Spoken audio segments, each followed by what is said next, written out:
Halo teman-teman, kita akan mulai untuk belajar dasar-dasar dari CSS ya. Jadi CSS ini dipakai untuk memberikan style. Biasanya ada warna, ukuran font, lain-lain. Nah, kita akan berkenalan dengan CSS. Jadi kita udah punya website di sini. Yang kanan adalah website ya, eh, dan yang kiri adalah code-nya. Kita akan memulai. Jadi CSS itu ada beberapa cara untuk bisa diterapkan ya. Jadi yang pertama kita namakan dengan inline CSS. Apa itu inline CSS? Nah, inline CSS ini kita memberikan style langsung di tagnya. Jadi di sini saya ada uh, heading 1 H1, saya kasih style. Nah, saya kasih misalkan color. Color saya kasih aqua. Saya save. Ya, ini berubah ya. Jadi ini adalah inline. Inline ini diterapkan langsung di tagnya. Yang kedua, ada namanya internal ya, atau embed CSS. Jadi caranya adalah kita tidak memberikan di sini. Ini saya hapus. Nah, kita memberikan di dalam tag berupa style di sini. Style, style. Ya, karena kita tulis selektor H1 ya, enter, color, color aqua ya, seperti ini. Jadi kita pilih semua tag H1 dan kita kasih warna aqua ya. Nanti berubah ya, di kanan ini berubah. Nanti kalau warnanya mau yang lain, red, itu juga otomatis berubah di sini. Nah, ini adalah cara yang kedua, yang uh, inline.css. Nah, di sini kita punya cara yang ketiga. Jadi di cara ketiga ini kita melakukan dengan eksternal ya, atau mengimport. Jadi biasanya kita bikin file CSS-nya dulu. Misal di sini kita bikin file style.css ya. Di sini lalu kita masukkan stylingnya ya. Jadi saya cut dari yang di sini, saya hapus. Saya hapus, lalu saya tulis di sini. Saya rapikan. Ya. Kemudian saya lakukan include ya. Saya masukkan ke dalam HTML-nya. Caranya gimana? Di bawah title kita kasih ya di sini. Nah, ini sudah ada link rel sama dengan style sheet. Nah, ini filenya kita tulis style.css. Oke. Ya. Jadi kalau kita hapus ya, ini artinya eh, dia akan menginclude file style.css, isinya apa? Isinya ini. Jadi kalau kita hapus colornya di sini, nah dia kembali. Tapi kalau kita balikin lagi colornya, atau mungkin kita kasih yang lain, background color, kita kasih blue ya, save ya. Jadi dia akan otomatis berubah. Nah, itu adalah cara kita memberikan uh, coloring ya. Jadi cara kita memasukkan CSS ke dalam code HTML. Nah, di sini uh, kita juga bisa melakukan banyak hal gitu ya, semacam font size. Kita mau perbesar, misalkan 100x ya, jadi besar ya, terlalu besar mungkin 80 ya, terlalu besar mungkin 40 ya. Ya, misal seperti itu. Jadi kita bisa lakukan banyak sekali operasi untuk membuat website lebih menarik untuk dilihat dengan menggunakan CSS gitu ya. Dan di sini bisa lihat kalau kita lihat ya, di sini ada heading 1, heading 2, heading 3, heading 4. Nah, saya mungkin ingin memberikan uh, color yang sama ya pada semua heading dengan warna merah. Nah, saya bisa melakukan menambahkan heading 1, heading 2, heading 3 ya. Misal seperti ini. Nah, dia nanti akan sama semua. Untuk kita colornya kita ganti. Ya, jadi kira-kira seperti itu. Ini adalah cara untuk kita memilih ya sekaligus beberapa tag untuk memilih tag-tag untuk kita aplikasikan CSS ya. Jadi kita tidak harus menggunakan semua inline di sini. Jadi ini sangat sangat mudah menggunakan cara seperti ini.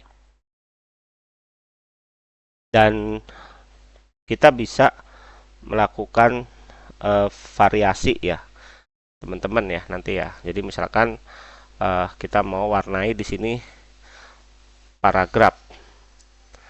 Nah, paragrafnya kita kasih color green atau font size 16 ya. Ya, jadi semuanya jadi hijau seperti ini. Nah, ini adalah cara untuk kita bisa melakukan gitu ya, perubahan sekaligus paragraf. Selanjutnya, saya akan coba hapus dulu ini semua ya. Jadi kita kembali, stylenya kembali normal. Kita akan coba bermain dengan styling teksnya ya. Jadi kita kasih warna untuk H1, font size misalkan 26 pixel. Kita kasih font family. Nah, biasanya yang terkenal adalah sans serif ya, jadi yang menarik. Nanti kita save ya, jadi ini lebih bagus ya. Terus untuk text transform, kita uppercase, jadi semuanya jadi capital ya. Ini untuk heading 1 ya. Terus ada juga untuk font style. Nah, misal kita tulis italic seperti ini.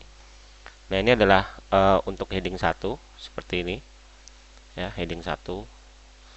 Terus coba kita tambahkan heading 2, stylenya font size 40 pixel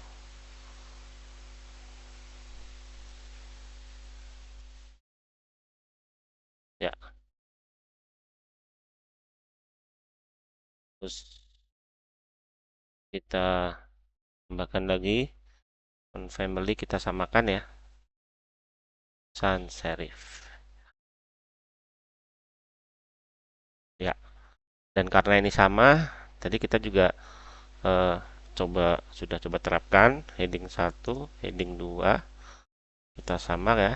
Kita font family kita coba pindah ke atas ya, seperti ini ya. Jadi tidak dua kali tulis.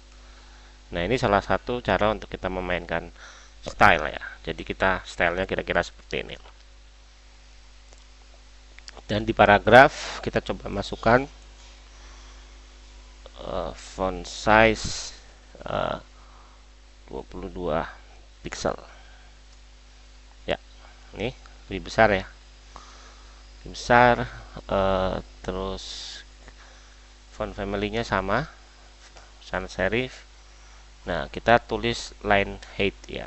Jadi line height ini apa? Jarak dari spasi ya. Jadi ada jarak antara satu baris dengan baris lainnya.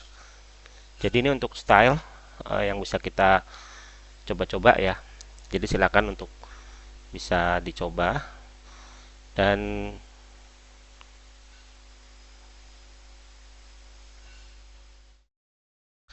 kita coba lanjut. Jadi di sini kita pengen mewarnai, membuat style untuk yang bagian order di sini ya, unordered list dan order list. Nah, caranya gimana gitu ya. Nah, kalau kita bisa lakukan, kita lihat ini kodenya ya. Jadi kode ini adalah ada di bagian order list yang ini. Nah, kita bisa taruh di bagian yang di dalam sini, yang di bagian list. Misalkan untuk semua list kita juga samakan gitu ya, font size-nya 20 ya, jadi dia jadi lebih besar seperti ini. Nah, ini kira-kira ini cara kita menggunakannya gitu ya. Ya, kalau kita lihat website di sini, kita mau mewarnai misalkan yang bagian copyright yang di bawah. Nah, copyright ini ada di dalam footer gitu ya. Mungkin kita di sini taruh paragraf ya, footer paragraf. Nah, saya ingin hanya mewarnai yang ada di bawah sini, paragraf gitu ya. Saya bisa melakukan misalkan dengan P, font color, kita pengen mewarnai dengan warna merah gitu ya, color red ya.